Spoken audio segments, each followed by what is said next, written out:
Le Maroc est sous le choc. Le Maroc est sous le choc. Mais c'est quoi ce match? C'est quoi cette compétition? C'est quoi cette Coupe d'Afrique des Nations? La Coupe d'Afrique des Nations des surprises. On dirait que c'est la magie, que c'est la sorcellerie qui joue au stade. Je ne comprends pas, les gars.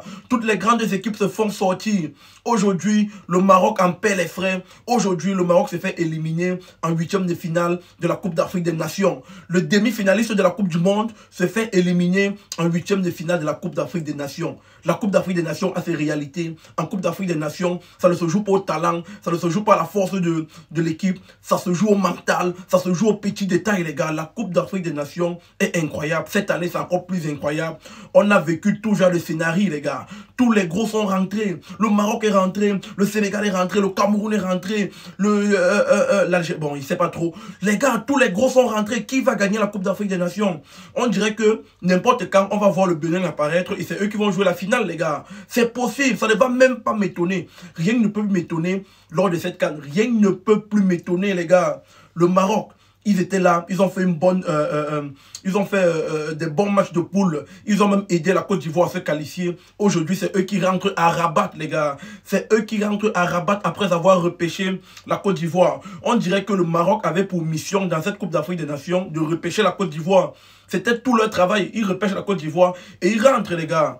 Alors que les Marocains, ils ont bien joué. Ils ont maîtrisé le match en première mi-temps, mais ils n'ont pas été tueurs. Ils n'ont pas marqué le but qu'il fallait, les gars. Les Sud-Africains, dès qu'ils ont marqué, ils étaient confiants. Ils n'ont pas mis le pied sur le frein. Ils ont continué à presser et ils ont mis le deuxième but.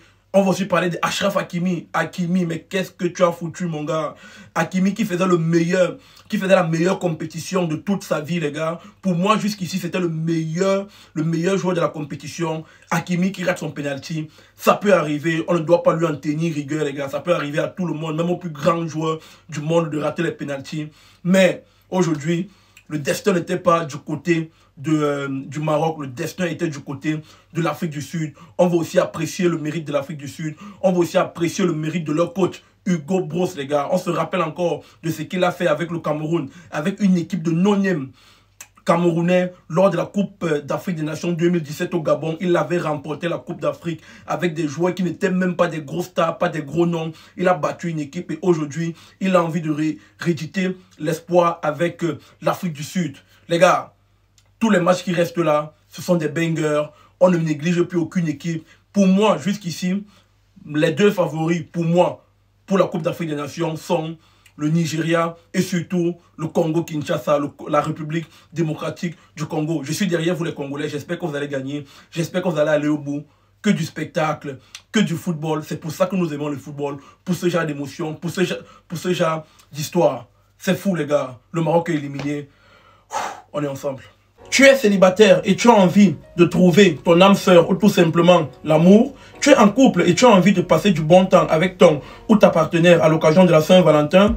Inscris-toi dès aujourd'hui à la nuit de croisière Afro Love qui aura lieu le 10 février du côté de Paris.